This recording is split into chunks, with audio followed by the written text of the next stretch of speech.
سیدہ عائشہ صدیقہ رضی اللہ تعالیٰ عنہ فرماتی ہیں اللہ کے محبوب علیہ السلام اتنا خیال فرماتے، ایک دن مجھ سے فرمانے لگے عائشہ جب آپ مجھ سے راضی ہوتی ہیں پھر بھی مجھے پتہ چل جاتا ہے، اور جب آپ کے دل میں کوئی بات ہوتی ہے تو پتہ مجھے پھر بھی چل جاتا ہے۔ کہتی میں نے فٹافٹ عرض کی حضور مجھے میری ماں روئے میں اور آپ سے ناراض؟ حضور نہیں آپ، میں تو کب محبوب فرمانے لگے کروں پھر بات، یا رسول اللہ کیجئے۔ تو سیدہ فرماتی ہیں محبوب فرمانے لگے عائشہ کبھی کبھی قسم اٹھاتی ہو؟ میں نے کہا یا رسول اللہ اٹھاتی ہوں۔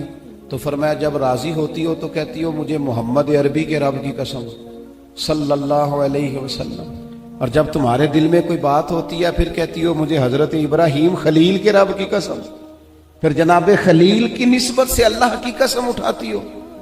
جناب عائشہ کہتی ہیں لوگوں میں تمہیں بتا نہیں سکتی میرا حال کیا تھا، میری روح کی پرواز کیا تھی۔ یا رسول اللہ صلی اللہ علیہ وسلم آپ جملوں سے پتہ کر لیتے ہیں آج کل کوئی کیا سوچ رہا ہے، اس کے لفظوں سے اندازہ کر لیتے ہیں کہ اس کی قلبی کیفیت کیا ہے۔ اور پھر کہنے لگی مجھے رب محمد کی قسم یا رسول اللہ زبان سے نام ہی جاتا ہے میرے دل میں آپ ہر وقت موجود رہتے ہیں، ہر وقت آپ موجود ہوتے۔ اور دوستو یہاں تو گھر والوں کو احتجاج کرنا پڑتا ہے پھر کوئی بات سنتا ہے، یہاں تو 100 دفعہ رو کے دکھانا پڑتا ہے پھر کوئی بات سنتا ہے، یہاں تو جناب 100 دفعہ کہنا پڑتا ہے تب کوئی بات سنتا ہے۔ خدا را محبتیں بانٹنی شروع کرو، اپنے لہجوں سے تلخیاں ہٹاؤ، یہ جو چہروں پر پکی پکی سلوٹیں ڈالنی ہیں ان کو دور کرو، یہ جو ہر وقت کے تھکے تھکے اور ہر وقت کے ناراض اور ہر وقت کی طبیعت کے اندر سختی اور ہر وقت کہنا میں بڑا کام کرتا ہوں، میں بڑی مشقت اٹھاتا ہوں، تمہیں پتہ نہیں میں کس تکلیف میں ہوں۔ اور میرے بھائی ساری دنیا ہی پریشان رہتی ہے، لیکن کچھ لوگ ایسے ہوتے ہیں جو پریشانیاں ذرا ہنس کے گزار لیتے ہیں، کچھ لوگ ایسے ہوتے ہیں جو پریشانیاں اپنے تک رکھ لیتے ہیں، دوسروں کو تکلیف نہیں دیتے۔ ہم کیا کرتے ہیں، ہم ساری ٹینشنیں دوسروں پہ ڈالنا چاہتے ہیں۔ اپنے لہجوں میں پیار پیدا کرو، اپنے لہجوں میں۔ پتہ ہے حضور نے کیا فرمایا؟ محبوب فرمانے لگے 3 کام کرو ایماندار ہونے کا ذائقہ نصیب ہوگا۔ ایک ہوتا ہے کھانا، ایک ہوتا ہے مزیدار کھانا، ایک ہوتا ہے مومن۔ ایک وہ مومن ہوتا ہے جسے مومن ہو جانے کا مزہ آئے، مزہ آ گیا بھائی مومن ہونے کا۔ کریم فرمانے لگے 3 کام کرو تمہیں مومن ہونے کا مزہ آئے گا۔ 3 کام کرو۔ یا رسول اللہ کون سے؟ فرمایا ایک تو ہر چیز سے بڑھ کے اللہ رسول سے محبت کرو، پیار کرو، رب رسول سے پیار کرو۔ یہاں حضور نے یہ نہیں فرمایا نماز پڑھو، یہ نہیں فرمایا روزہ رکھو، یہ نہیں فرمایا حج کرو، خیرات کرو، وہ کام بھی اپنی جگہ پہ بڑے ضروری ہیں، وہ بھی فرض عین ہیں، ان کے بغیر بھی 1 منٹ کے لیے گزارا نہیں۔ لیکن فرمایا اگر ان چیزوں کا مزہ لینا ہے نا، ادھر دیکھیے میری طرف، اگر ان چیزوں کا مزہ لینا ہے نا کہ نماز مزیدار ہو جائے، روزہ مزیدار ہو جائے، سخاوت مزیدار ہو جائے، حج مزیدار ہو جائے، فرمایا اگر چاہتے ہو مومن ہونے کا مزہ آئے تو ہر چیز سے بڑھ کے اللہ رسول سے محبت کرو۔ یہ بخاری مسلم دونوں میں موجود ہے۔ اور فرمایا دوسرا کام یہ کرو کہ جس سے بھی محبت کرو نا اللہ رسول کے لیے کرو، چھوڑ دو ذاتی لالچ، چھوڑ دو 1 منٹ کے لیے بھی اپنا ذاتی نہ، فقط اللہ رسول کے لیے، فقط رضا الہی کے لیے محبت کرو۔ اور تیسرا حضور فرماتے ہیں مسلمان ہونے کے بعد، کلمہ پڑھنے کے بعد کفر کی طرف جانا اتنا ناپسند کرو جتنا آدمی آگ میں جانا ناپسند کرتا ہے۔ یہ 3 کام کرو تمہیں مومن ہونے کا مزہ آئے۔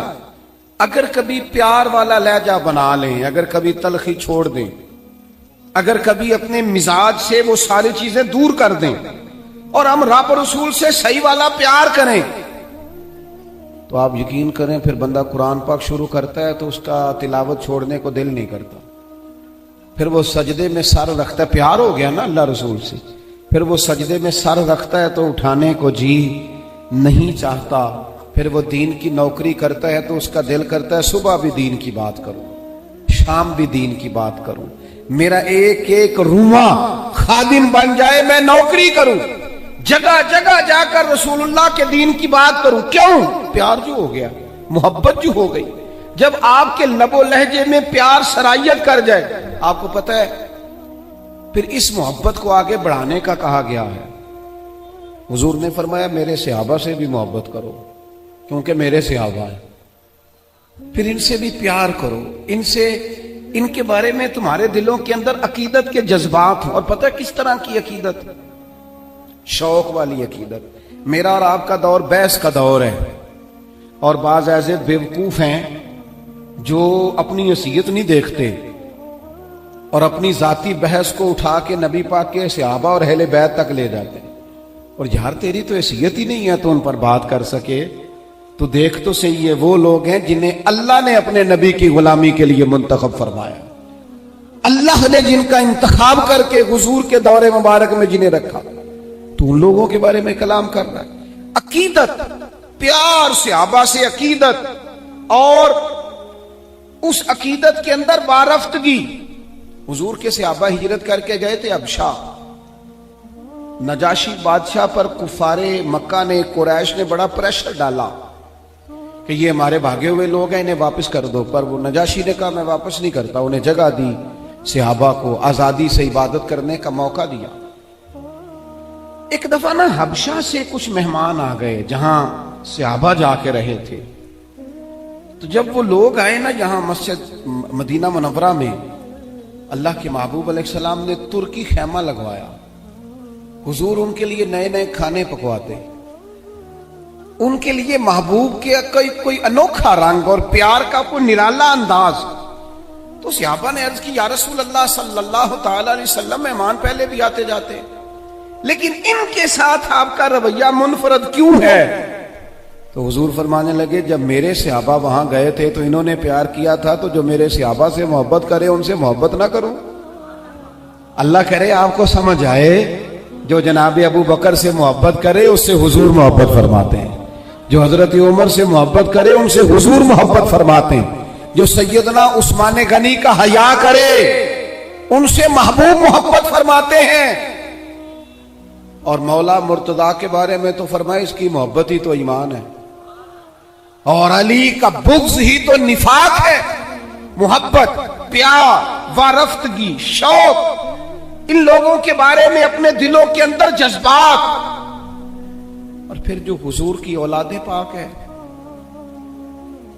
آپ کو پتہ ہے جو اپنے محسن کا شکریہ ادا نہیں کرتا وہ رب کا بھی نہیں کر سکتا۔ ہم تو نا اپنے اساتذہ اور مشائخ کو محسن جانتے ہیں، ہم تو اپنے بزرگوں کی اولادوں کی قدر کرتے ہیں۔ امام اعظم کہیں بیٹھے تھے تو ایک بچہ چھوٹا بار بار آتا تھا تو امام صاحب اٹھ کے کھڑے ہو جاتے۔ کئی دفعہ آیا امام صاحب، کئی دفعہ کھڑے ہوئے، شاگردوں نے عرض کی حضور یہ چھوٹا بچہ ہے، کئی دفعہ آئے گا، آپ بوڑھے آدمی ہیں، بار بار اٹھنے میں تکلیف ہوتی، یہ تو 100 دفعہ آئے گا۔ تو امام صاحب فرمانے لگے 1000 دفعہ بھی آئے